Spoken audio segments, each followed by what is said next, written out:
नमस्कार, ग्राम पंचायत में आपका बहुत बहुत स्वागत है। आज इस वीडियो के अंदर मैं बात करूंगा कि नरेगा में हो रहे लूट और खसोट के बारे में। पिछली वीडियो मैंने आप लोगों को दिया था, उसको आप लोगों ने देखा, समझा, सुना और मुझे कमेंट किया कि सर इसके ऊपर और डिटेल में बताइए कि कैसे क्या होता है। तो मैं पूरी प्रक्रिया इस वीडियो के अंदर आपको बताने वाला हूँ। बस आप लास्ट तक इस वीडियो को देखिएगा, आपको पूरा यकीन हो जाएगा कि नरेगा में किस तरीके से धांधलीबाजी चल रही है। सबसे पहले तो इसमें मैं आपको ये बताने वाला हूं कि जो मज़दूर हैं वे क्यों नरेगा का जॉब छोड़ने के लिए मजबूर हैं। अब मज़दूर हैं नरेगा का, लेकिन वो मजबूर है दूसरी जॉब छोड़ने की, उसको छोड़ करके दूसरा काम करने के लिए। अब नरेगा में 180 रुपये 82 रुपये एक दिन की मजदूरी बनती है, उसमें भी 7 घंटे 6 घंटे जा कर के समय देना होता है और वह पैसा भी जिस दिन कार्य होगा उस दिन उनके खाते में न आकर के 1 से 1.5 महीने बाद उनके खाते में आता है। अब वो खाता में जा कर के कहीं पर खड़ा होंगे, बैंक पर, सीएससी पर, जनसेवा केंद्र पर, तो वहाँ से थंब लगा कर निकालेंगे और उनके पैसे में फिर बंदर बांट होगा। ये बात क्लियर है ना। उनके पैसे में फिर ग्राम प्रधान का, सचिव का और भ्रष्टाचार टाइप के प्रधान का, सचिव का बंदर बांट होगा। तो जब एक मजदूर कहीं गांव में किसी के घर मजदूरी करने जाता है, जहां पे मकान बन रहा होगा या कुछ और काम करने के लिए मजदूरी करने जाएगा, तो कम से कम गांव में आजकल 350 रुपये यानी 350 रुपये मजदूरी चल रही है। कहीं कहीं 400 रुपये मजदूरी चल रही है। अगर वह राजमिस्त्री का काम पकड़ता तो 500 से 600 रुपये प्रति दिन की मजदूरी उसे मिलेगी। और जब वो मजदूर चाहेगा तो उसकी मजदूरी सेम डे उस व्यक्ति के वहाँ मिल जाएगी।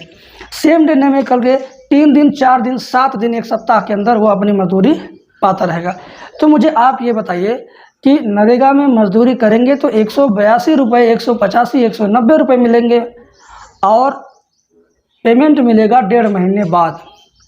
तो 1.5 महीने तक उनकी रोजी रोटी कैसे चलेगी, उनका खर्च कैसे चलेगा, इसके लिए वह सोचते हैं। तो उन्हें यही विकल्प सबसे ज़्यादा बेहतर मिलता है कि नरेगा वाली 200 वाली 180 रुपये वाली मजदूरी को दांव पे लगा देते हैं और हम चलते हैं 350-400 रुपये पर डे वाली मजदूरी गांव में ही किसी के वहां करेंगे और वो पैसा तत्काल मिलता भी रहेगा। तो अब वो दांव पे लगाते हैं नरेगा की मजदूरी को। दांव पे लगाने का मतलब ये हुआ कि वो उसे छोड़ना भी नहीं चाहते हैं और वे खुद खोज रहे हैं प्रधान जी को कि प्रधान जी मेरा अटेंडेंस लगा लीजिएगा, मैं आधे घंटे 1 घंटे के लिए आ जाऊँगा साइड पर, या आप मैनेज कर लीजिएगा और जब भुगतान होगा तो आप जो कहिएगा वो आपका होगा, बाकी मेरा होगा। तो इसी तरीके से तय तमाम होता है। नरेगा मजदूरों की मजदूरी दूसरे के हिस्से में जाती रहती है। इस वजह से रोजगार गारंटी योजना के तहत 100 दिन की मजदूरी का गारंटी है, लेकिन अब ये 100 दिन तो इस तरीके से करेंगे, उसके बाद भी करेंगे। तो ओवरऑल कुल मिला जुला करके जब प्राइवेट में उनको 350 रुपये पर डे का मिल रहा है तो वह 200, 180, 185 रुपये की मजदूरी करने के लिए क्यों मजबूर होंगे, जिसका पेमेंट भी उन्हें तुरंत नहीं मिलता है। तो कुल मिला जुला करके एक लूली लंगड़ी व्यवस्था की तरह नरेगा की व्यवस्था चल रही है कि भाई सरकार का धन आना है तो आने दीजिए, उसको किसी न किसी तरीके से मेरे और आपके बीच में यानी प्रधान जी और मजदूर के बीच में वो मिल बांट करके आता रहे, लोग लेते रहें। तो मुझे लगता है इस योजना को और ज़्यादा सुदृढ़ बनानी चाहिए। 100 दिन रोजगार की जगह 70 दिन रोजगार दीजिए, लेकिन 350 रुपये मजदूरी दीजिए और वीकली पेमेंट दीजिए, तो मजदूर मजदूरी करने में भी मन लगाएगा और प्रधान जी की जो हिस्सेदारी होती है उस पर भी अंकुश लग सकेगा।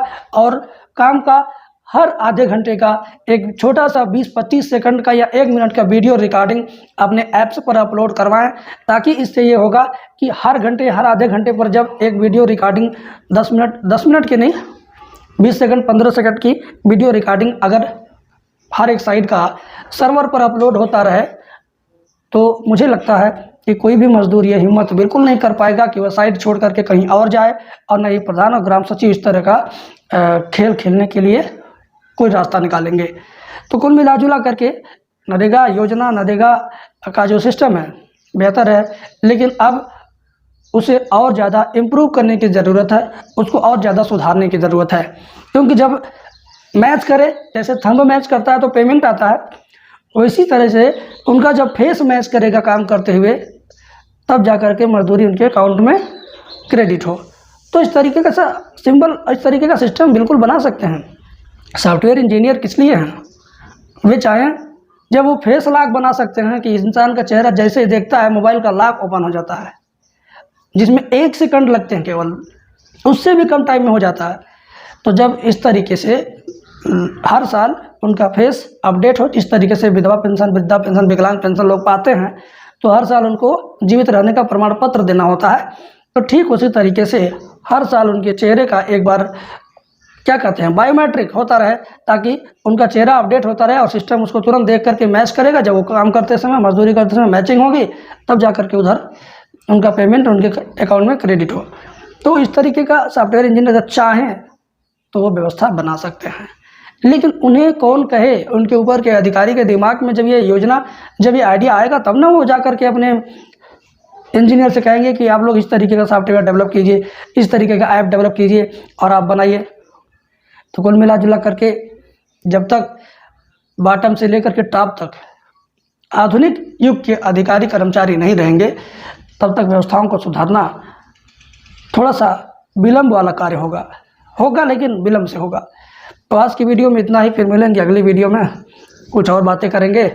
और इसके बाद मैं सोच रहा हूँ कि और बेहतर वीडियो आप लोगों के लिए लाऊं, ताकि आप लोगों को उसका पूरा भरपूर आनंद मिले।